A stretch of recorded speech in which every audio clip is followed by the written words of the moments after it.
It was the first day of the new term at Lekki Prestige High, one of the top private schools in Lagos, where last names, designer shoes, and your number of followers often mattered more than your grades. Everyone was buzzing that morning, not because of exams or some celebrity coming to visit. The news was about a new student, someone rumored to be from London. But when the school gates opened and a tall figure stepped out of a sleek black car wearing a shiny, full-face motorbike helmet, people didn't know what to think. His name, according to the class list, was Kamsi Obiola. He didn't speak much that first day. In fact, he didn't say anything at all. He walked straight into AP Literature, took the seat at the back of the class, and didn't even lift the visor of his helmet. Who wears a helmet inside class? Someone whispered, he's probably hiding acne. Another student snorted, or maybe his face is so bad, even he can't look at it. The loudest voice, as always, came from Bello, the self-declared queen of the school. She was pretty, fashionable, and rude in a way that made people laugh even when she was mean. With 70,000 Instagram followers, she believed she had a sixth sense for detecting who was relevant and who wasn't. And to her,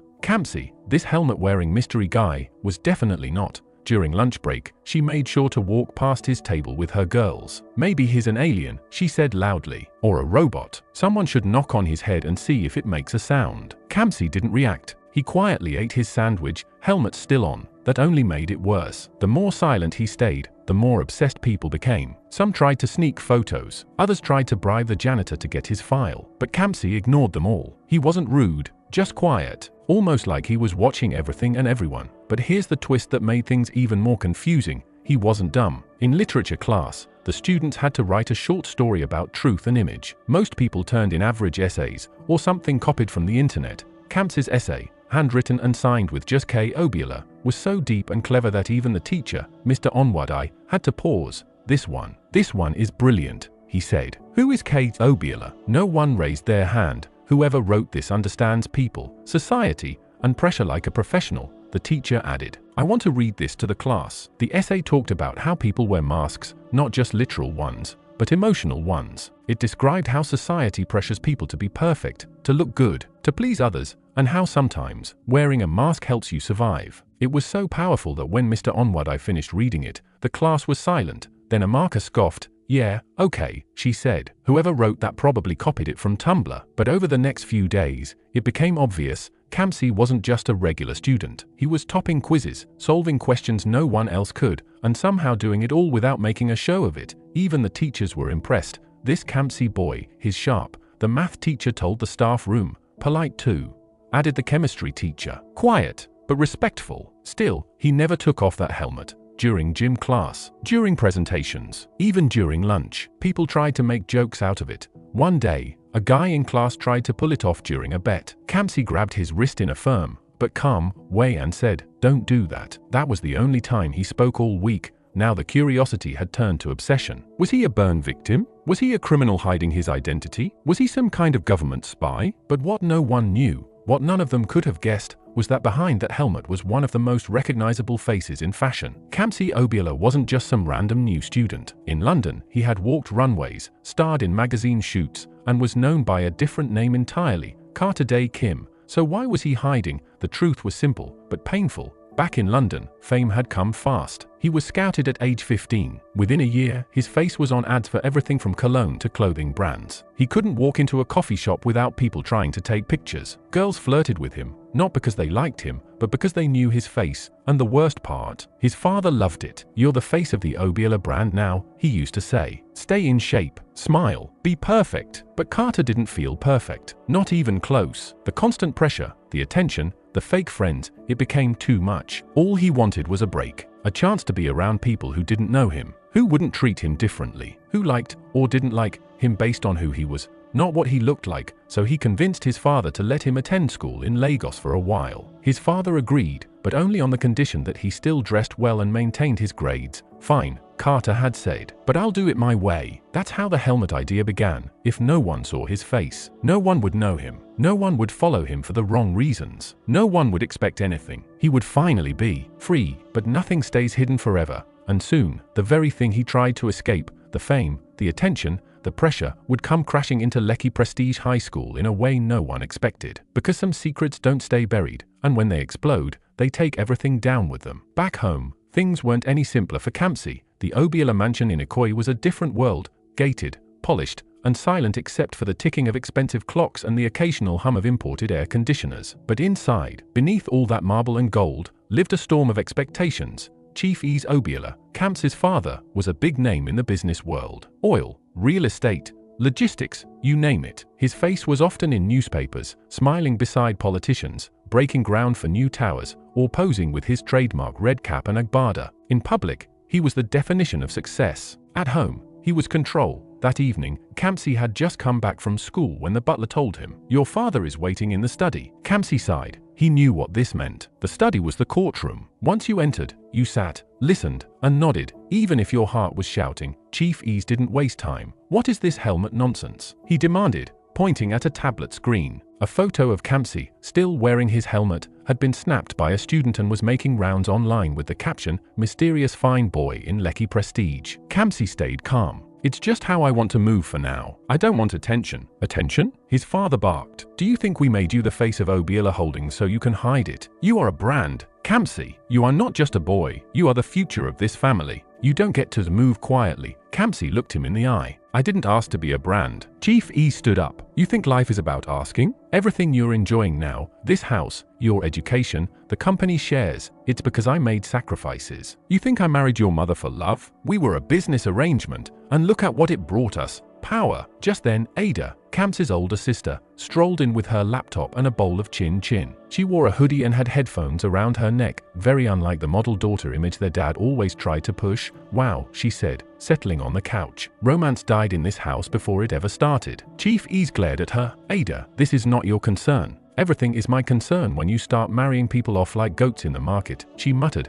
Chief Ease ignored her and turned back to Kamsi. "Listen to me well. This little helmet rebellion ends now. I've already spoken to Senator Bello. His daughter, Amaka, is ready. You two will start attending events together. Nothing serious yet, just public outings. Paparazzi, something clean and classy." Kamsi blinked, stunned. "You want me to date Amaka? Date her? Post her? Marry her? Whatever comes. Their family has political roots, and that alliance will take Obiala Holdings into federal contracts. Do you know what that means? I'm not a pawn on your chessboard." Kamsi said quietly, "You are whatever the family needs you to be." His father snapped. Ada looked at Kamsi, then at her father. "You're literally trying to turn his life into a business transaction. You think Kamsi's happiness doesn't matter?" Chief Ease frowned. "This is Nigeria. Happiness is a luxury. What matters is power and legacy. People don't follow weak men. They follow names." Kamsi stood up, the first sign of tension showing in his face. "Then you should have given me a number instead of a name. I'm not doing this. I won't play boyfriend to Amaka just because it helps your company. You will do as I say." "No, I won't." Silence. The room tensed like a stretched rubber band. For a moment, even the clocks seemed to hold their breath. Ada stood too. "Let the boy breathe. Daddy, just because you sacrificed love doesn't mean he has to." Chief Ease turned to her. "And look where your breathing got you. A master's degree in art history and no husband at 29. The society we're in respects structure, not dreams, not cartoons." Ada smiled tightly. "Wow, you're on a roll today." She turned to Kamsi. "Come on. Let's go. Dinner should be more edible than this conversation." They both walked out, leaving their father in the study with his pride and silence. Upstairs, in Ada's room, Kamsi sat on her rug while she scrolled her iPad. "He's planning a campaign around you," she said. "I overheard him on the phone with the PR team. The Golden Sun returns to Nigeria. Partners with the senator's daughter, cements Obiala empire. It's all set. You're the poster boy for his vision." Kamsi leaned back. "I didn't come to Lagos for this. I came to find peace, to know who I am outside of cameras and contracts." Ada looked at her brother and saw not just the frustration, but the exhaustion. She softened. "You know, it's okay to want a normal life. You don't owe anyone your face, or your future.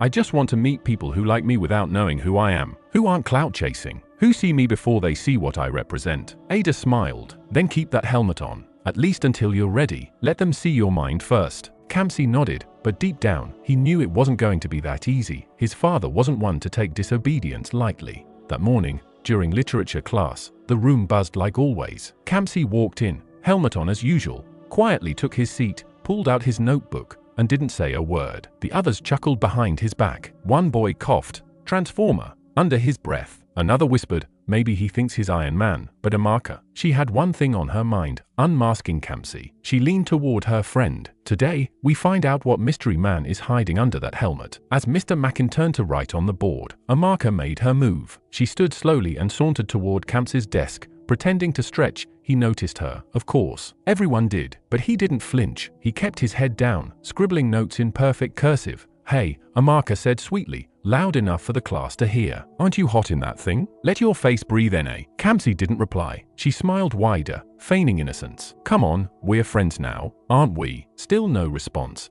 Then, without warning, Amaka reached out and yanked the helmet off his head. The room went silent, and there he was. Kamsi's face, smooth, flawless, with high cheekbones, almond eyes, and a sharp jawline, was like something out of a fashion magazine. His lashes were full, his skin glowed, his lips curved slightly into a knowing smile. He didn't look bothered. If anything, he looked relieved. The silence broke into gasps. "Oh my God," someone whispered. "He's actually fine dye." Another girl said, eyes wide. One of the boys cursed under his breath. Phones flew out. People started snapping pictures. Even Mr. Mackind, halfway through writing on the board, turned around and blinked in surprise. But the most dramatic reaction came from Amaka. She froze, mouth open, and still holding the helmet like a trophy. Then, without missing a beat, she switched gears. On. "Kamsi," she cooed, stepping closer, flipping her hair. "You didn't tell me you were this cute. You were hiding all this fineness for what? You day fear crushes?" The entire class watched. Kamsi stood slowly. He looked her in the eyes. Calm, no anger, no drama, just cool. Then he picked up his helmet, placed it gently on his desk, slung his backpack over one shoulder, and walked past her. No words, no reaction, just a quiet exit. Amaka was left standing in the middle of the room, blinking. "Wait, what just happened?" The rest of the class erupted. Guy no even look her face. One boy laughed. Amaka finally jam person we no day rush her. Someone added, "That's heartbreak in 4K. Even Mr. Mackin chuckled, though he quickly called the class to order. Outside, in the hallway, Kamsi kept walking. The mask was off now, literally and figuratively. He knew what was coming. Rumors, DMs, attention. But he'd made his decision. He didn't wear that helmet to hide from people. He wore it to filter them, to see who cared before the fame kicked in. Meanwhile, back in class, Amaka wasn't done. She stormed out after him during lunch. She found him leaning against a wall near the art block, sipping a smoothie. Earphones in. "Kamsi," she said, sweet as sugar. "Can we talk?" He pulled out one earbud. "About what?" "You shocked me, you know. I didn't expect all this. You really got me." He smiled. "Why does it matter now?" Amaka stepped closer. "Look, let's go out after school. Just a hangout. Chicken Republic, or maybe Art Cafe. My treat." He blinked slowly. "You think I'm the kind of guy that falls for someone who tore off my helmet in front of the whole class?" Amaka's face fell slightly. "I was just trying to make a scene? Get views? Prove something?" He interrupted, gently. "I came here for peace, Amaka, not clout." Then he nodded, popped his earbud back in, and walked away again. This time, slower, and with purpose. That moment went viral, figuratively and literally. By the end of the day, Helmet Boy was trending among students. Some admired his looks, others respected his calmness. A few even apologized for judging him. And Amaka, she posted a selfie with the caption, "Some people are just insecure. Not my fault I exposed the truth." But everyone saw through it, especially Kamsi. He walked into the next class, head held high,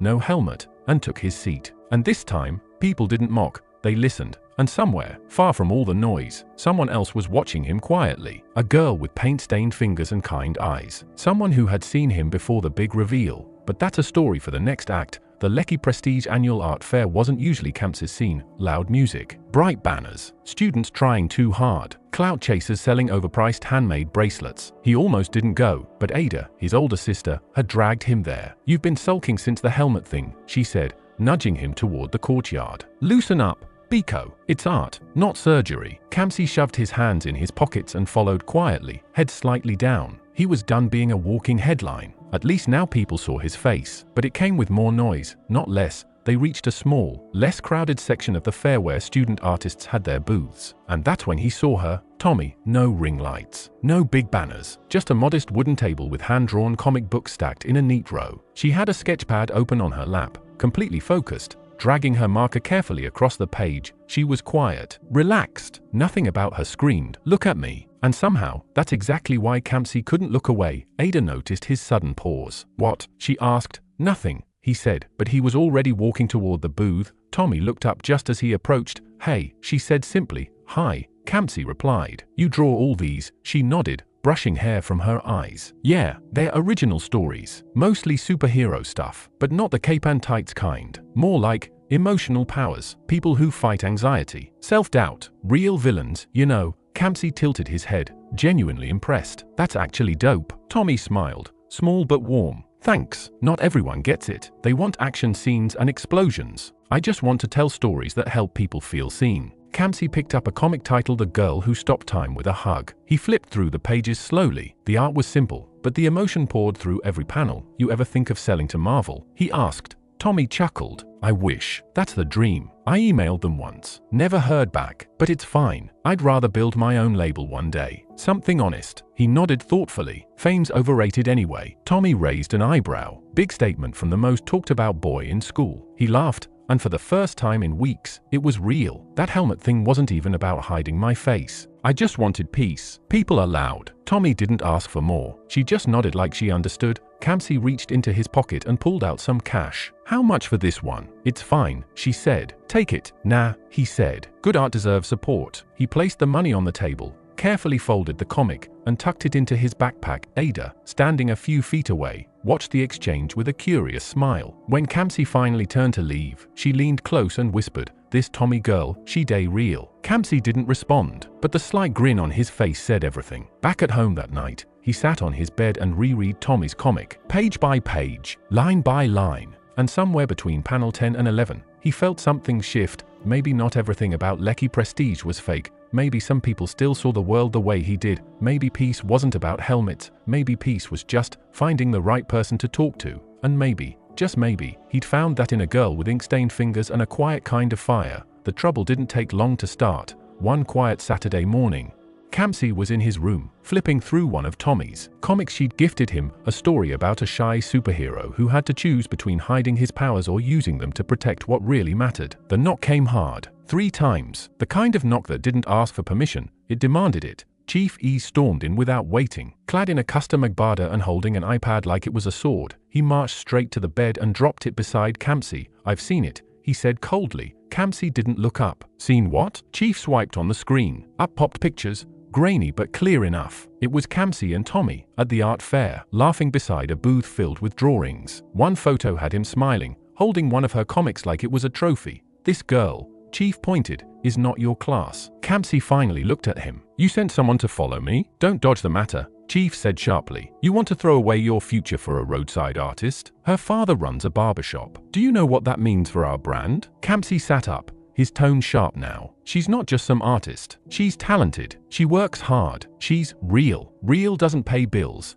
Chief snapped. "This one has no pedigree. She's not one of us." "I'm tired of being one of us," Kamsi fired back. "I'm not a brand. I'm a person, and I'm done pretending to be what you want." The room fell silent for a second. Then Chief E's voice dropped, low and dangerous. "I built this family name from scratch. Your future is tied to it. I've spoken to Senator Jiro, Amaka's father. The alliance is already in motion." "You mean arranged marriage?" Kamsi muttered. "You're selling me off like a company share." Chief's eyes narrowed. "Watch your mouth." Kamsi stood. "Or what? You'll cut me off? Fine, but I won't be a puppet." And with that, he walked out. No drama, no shouting, just the weight of a son finally stepping out of his father's shadow. Downstairs, Ada sat in the home office, eyes glued to her laptop. She hadn't meant to snoop, but curiosity had led her into a trail of digital breadcrumbs that didn't sit right. As head of the family's legal department, she had access to certain files. And lately, things weren't adding up. Contracts were getting signed too fast. Payments were being rerouted through third-party vendors she didn't recognize. She clicked a folder labeled VIP projects. It looked boring. But inside, there it was, a pattern of invoices and approvals bearing the signature of Mr. A. Juro, the vice president of the company, and Amaka's father.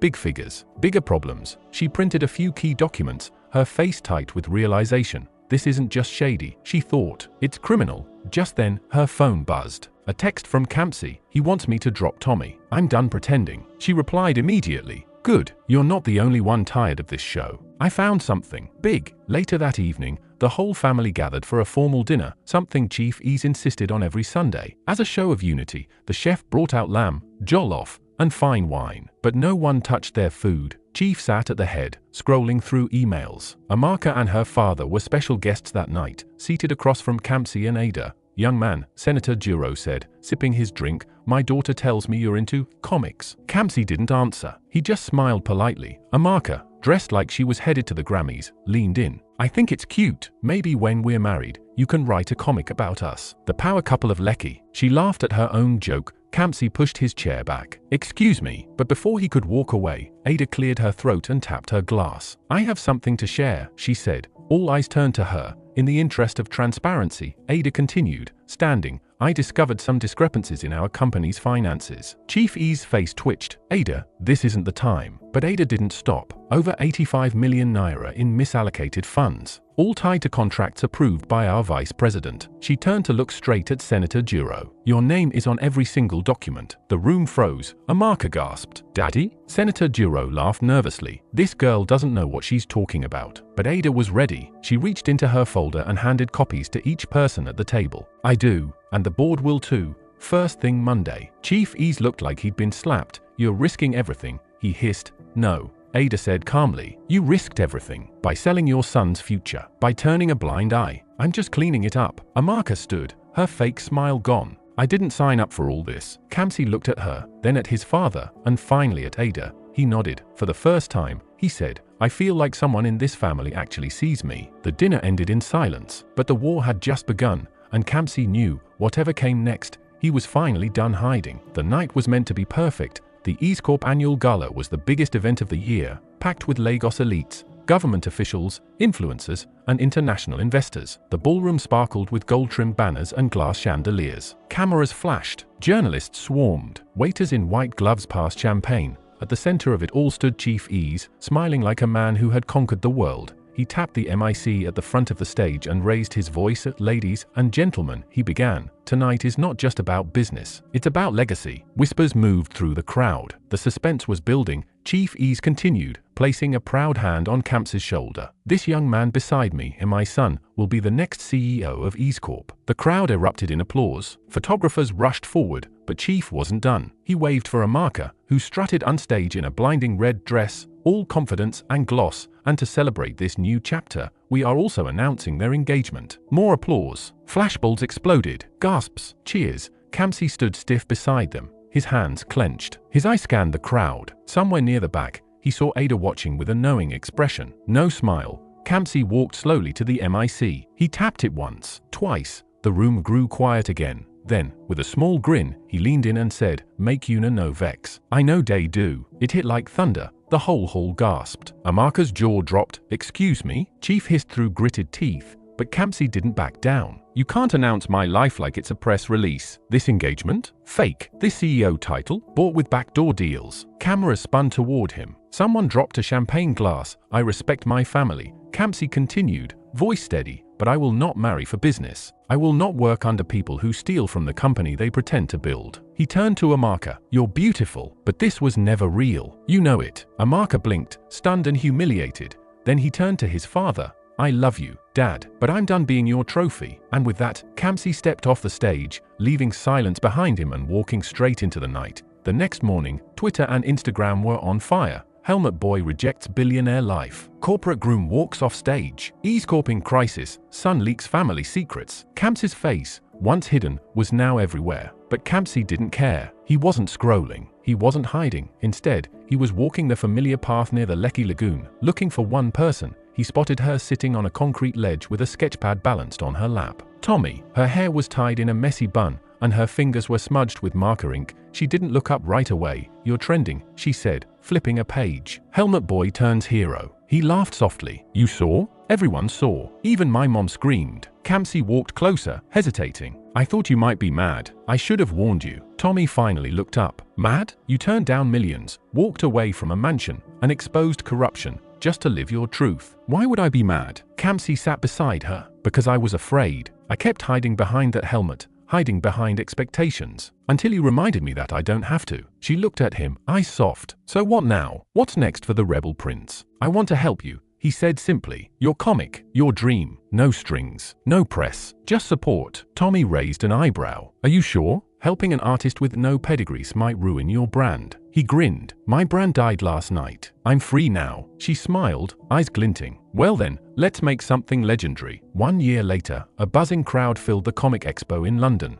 Booths stretched wall to wall, each bursting with color, character designs, and merchandise. But the longest line belonged to one small Nigerian artist with a bold new comic series called The Girl with a Broken Cape. Tommy stood at her table, signing copies and posing for photos. Right beside her, not in a suit, not in a helmet, was Campsy, holding a backpack and proudly rocking a t-shirt that read, "Art over Ego." Reporters came again. "How did this all begin?" one asked Tommy. She smiled and pointed at Campsy. "It started with a boy who walked away from the world and chose his own story." As the credits rolled, the camera caught the two of them laughing, their fingers stained with ink and joy. No secrets, no masks, just two people writing their own ending.